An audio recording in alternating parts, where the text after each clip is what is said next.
de corrupção. O Supremo Tribunal Federal lhe deu razão, considerou o então juiz Sérgio Moro parcial, anulou a condenação do caso do Triplex e anulou também outras ações por ter considerado a Vara de Curitiba incompetente. Portanto, o senhor não deve nada à justiça. Mas houve corrupção na Petrobras. E, segundo a justiça, com pagamentos a executivos da empresa, a políticos de partidos como o PT, como o então PMDB e o PP. Candidato, como é que o senhor vai convencer os eleitores de que esses escândalos não vão se repetir? Bonner, primeiro eu acho importante você ter começado esse debate com essa pergunta. Porque durante 5 anos eu fui massacrado e estou tendo hoje a primeira oportunidade de poder falar disso abertamente, ao vivo, com o povo brasileiro. Primeiro, a corrupção, ela só aparece quando você permite que ela seja investigada. Eu queria começar dizendo para você uma coisa muito séria.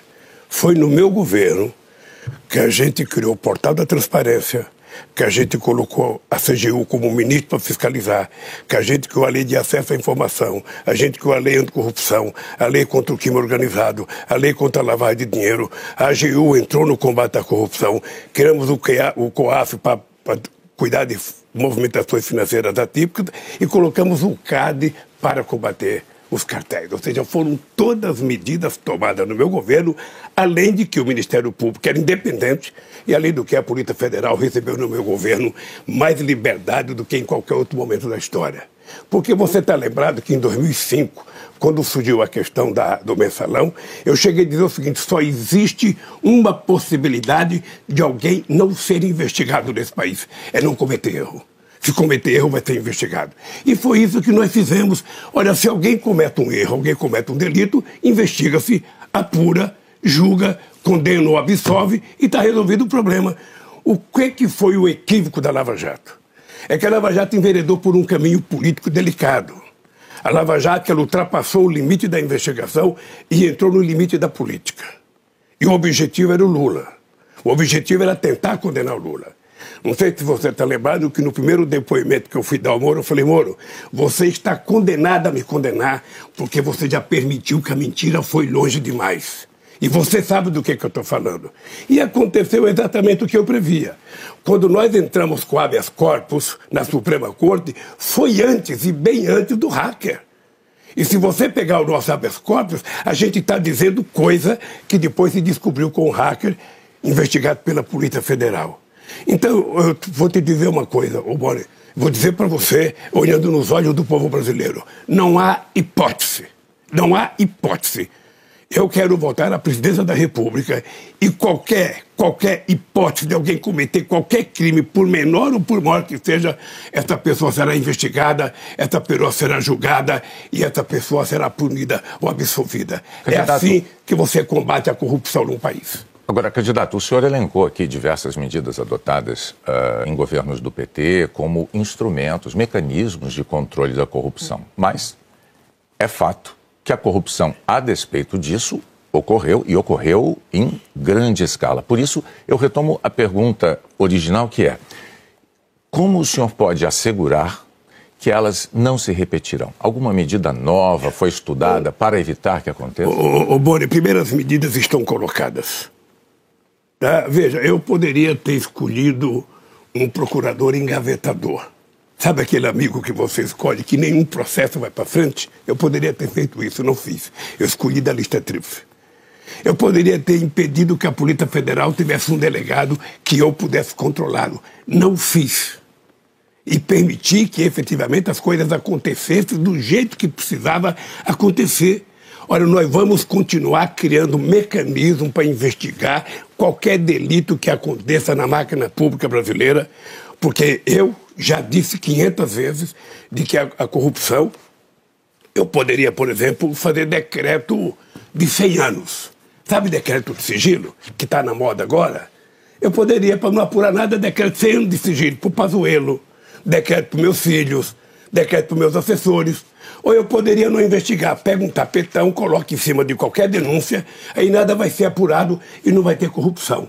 E a corrupção, ela só aparece quando você governa de forma republicana, que você permite que as pessoas sejam investigadas independentemente de quem seja. E eu tive a alegria, eu tive a sorte de ter um ministro do porte do Márcio Tomás Bastos, sabe, que era uma figura, sabe, inatacável nesse país do ponto de vista da competência e da seriedade. Candidato, por isso, pode ficar tranquilo, sabe? É que houve um momento... erro pagará. Houve um momento, em mais de um momento, aliás, o Partido dos Trabalhadores chegou a dizer que o prejuízo acumulado pela Petrobras com o escândalo do Petrolão tinha sido reconhecido pela empresa e colocado no balanço da Petrobras por uma imposição da Lava Jato. Isso foi dito pelo Partido dos Trabalhadores. Hoje, e escrito, hoje o partido reconhece, então, que efetivamente houve este prejuízo?